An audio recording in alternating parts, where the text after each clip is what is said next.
Biasanya dikumpulin, habis itu tunggu pengangkut sampah. Ada nggak milah-milah sampah?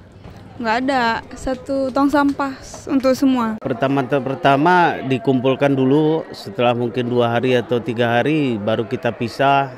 Kemungkinan sampah yang bisa seperti plastik itu kita bakar, pas nggak hujan kita bakar, Bu. Kalau lagi musim hujan kita kubur aja, Bu. Sampah dan pengelolaannya menjadi tantangan tersendiri dikarenakan masyarakat belum terbiasa dengan aktivitas memilah sampah dan belum adanya kesadaran pentingnya memilah dan mengelola sampah saat ini demi masa depan lingkungan. Ember Desis, Direktur Space to Grow Banda Aceh, menyayangkan kurangnya kesadaran untuk mengolah sampah organik yang harusnya bisa dimanfaatkan sebagai kompos untuk menyuburkan tanaman. Aku buang 1 kilo sampah sehari, misalnya, itu arti 50% lebih sampahku organik. Daripada buang itu ke tempat sampah untuk diambil oleh truk sampah, lebih bagus aku pilah dan aku buat kompos di rumah. Ya, ada banyak informasi online, mudah sekali buat kompos di rumah, nggak harus repot, ya. Atau pasti ada tempat di kampung kamu yang butuh bahan organik untuk buat lebih banyak kompos, ya. So, aku mau bilang untuk kalian yang udah guna tumbler atau tote bag sendiri, hebat. Ini satu hal lagi yang tidak terlalu susah. Itu pisah bahan organik, biomass, makanan kamu dari sampah kamu, dan guna untuk buat kompos daripada buang di TPA kami. Kepedulian terhadap lingkungan perlu ditumbuhkan sedari dini dan perlu adanya aksi langsung yang dilakukan. Karena itulah momen Hari Bumi, Hari Lingkungan Hidup, dan Hari Laut Sedunia di tahun 2024 ini dijadikan momen oleh Space to Grow Development dan Kami Kita Community Center untuk berdiskusi dan menemukan solusi atas permasalahan lingkungan. Sebenarnya kegiatan hari ini itu puncak. Kegiatan ini mulai tanggal April 22 untuk Hari Bumi. Setiap minggu kami ada acara, ada diskusi, ada forum bagaimana kami bisa lindungi lingkungan, apa solusinya yang bisa dijangkau oleh tingkat masyarakat. Dan kami ada kursus alam, bagaimana buat tote bag dari baju bekas, bagaimana buat guna sampah, botol kaca yang dibuang nggak nilai dan buat vase atau tempat minum yang ada nilai lagi, ya. Kami juga ada kursus alam bagaimana daur ulang plastik. Kami ambil plastik yang biasanya dibuang, ya, bukan nomor 1 yang PET, tetapi yang 2, yang 4, yang 5, dan kami olah dan buat gantungan kunci, buat sisir, tempat coaster, dan puncaknya hari ini Hari Laut. Tanggal 8 Juni, dan so hari ini ada Maybank datang dan kami ada kursus alam untuk bantu mereka mengerti bagaimana mereka sebagai karyawan di bank, apalagi ibu rumah tangga di rumah atau orang dari masyarakat di kampung mereka, bagaimana mereka bisa punya dampak di kampung mereka yang lindungi lingkungan yang mudah dan murah.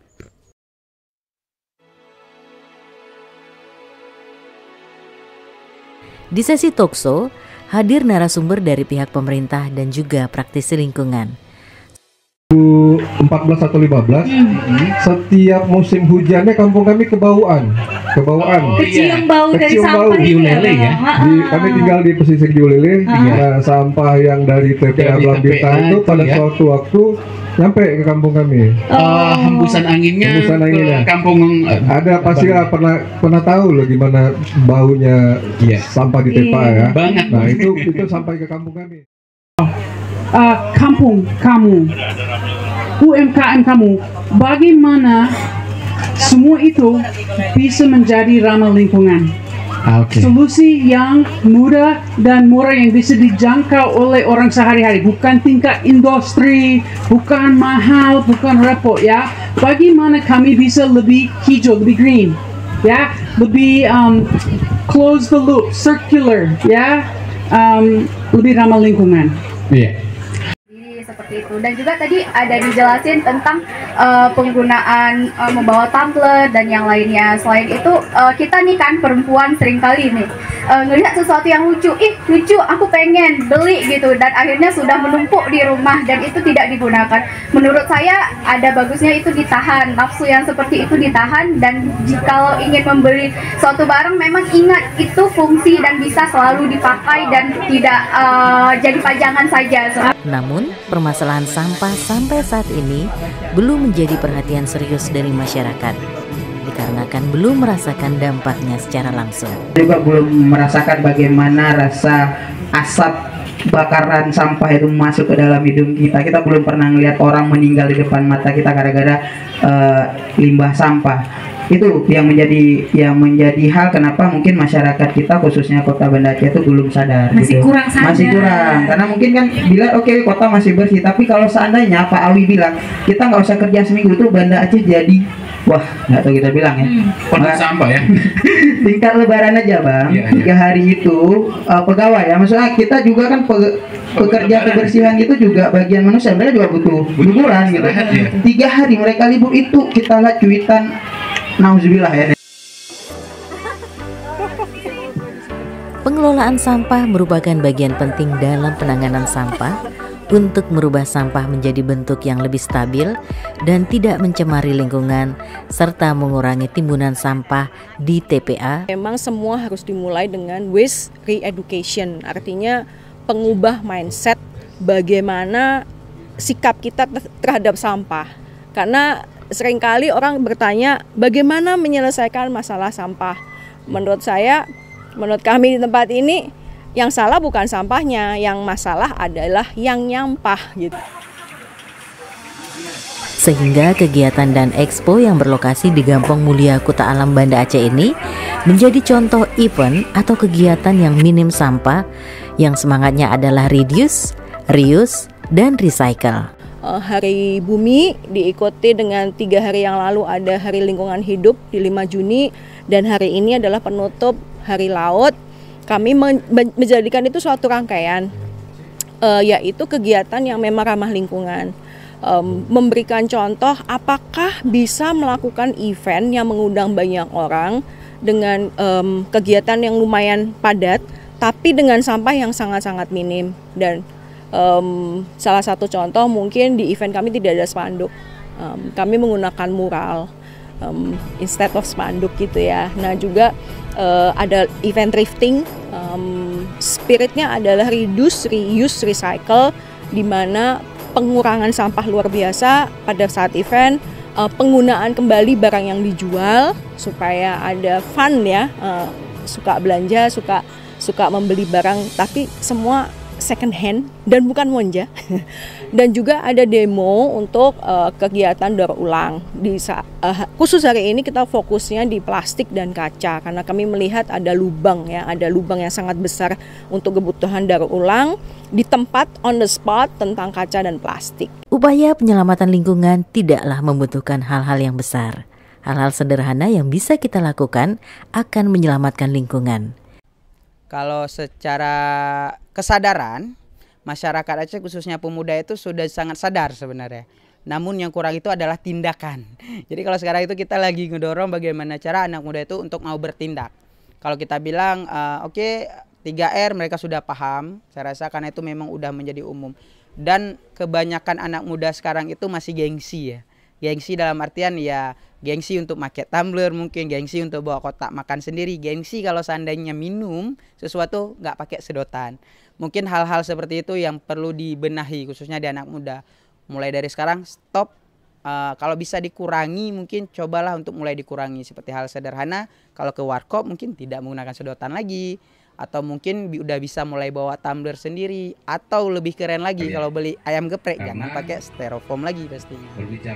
Terkait dengan pelayanan sampah di Kota Banda Aceh, Asnawi Z menyebutkan DLHK sudah mulai bekerja dari jam 6 pagi untuk mengutip sampah dari rumah-rumah masyarakat.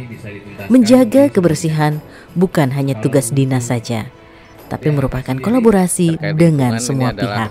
Kolaborasi kita semua adalah menjaga lingkungan itu tetap lestari. Kita berawal dari rumah terkait bagaimana pengolahan sampah itu Jangan seluruhnya masuk ke TPA. Ada sampah-sampah yang masih bernilai ekonomis tersebut bisa sebenarnya dimanfaatkan oleh warganya dan bisa menjadikan nilai tambah bagi ekonomi masyarakat. Karena dengan hanya membuang sampah langsung ke tempat tong sampah menimbulkan timbulan sampah juga di TPA. Karena kita ketahui bahwasanya tidak semua sampah tidak menghasilkan ekonomi. Dalam kesempatan itu juga, anggota Dewan Perwakilan Rakyat Aceh, Tengku Irwan Johan, turut berkunjung dan mengapresiasi kegiatan yang diadakan sebagai bentuk kepedulian terhadap lingkungan. Ada pelanggaran, mungkin tidak diberikan sanksi yang tegas. Kemudian yang kedua, edukasi ke masyarakat, sosialisasi ke masyarakat, dan seperti saya sampaikan tadi, dari anak usia dini nih harus ada kurikulum khusus di sekolah-sekolah, di SD-SD, bahkan dari TK. Itu tentang bagaimana menjaga kebersihan, ya. Mereka dilibatkan dalam menjaga kebersihan di sekolah mereka, di rumah mereka. Kemudian pelan-pelan nanti meningkat soal pemilahan sampah, sampah basah, sampah kering, organik, non-organik, botol, kaleng, kertas, dan sebagainya. Sehingga nanti edukasinya pelan-pelan ditingkatkan lagi. Mana yang kemudian punya nilai ekonomis, mana kemudian yang bisa untuk jadi kompos misalnya dan sebagainya. Itu saya kira pemerintah harus bekerja sama dengan sekolah-sekolah, lembaga pendidikan yang ada untuk mengedukasi anak-anak kita, generasi muda kita untuk paham itu. Mengatasi permasalahan sampah dan pengelolaannya membutuhkan kolaborasi semua pihak, baik itu pemerintah, lembaga swadaya masyarakat, serta masyarakat umum harus bekerja sama dalam mengedukasi dan meningkatkan kesadaran akan pentingnya pengelolaan sampah yang berkelanjutan. Kesha Melani melaporkan untuk 103,6 Jati FM.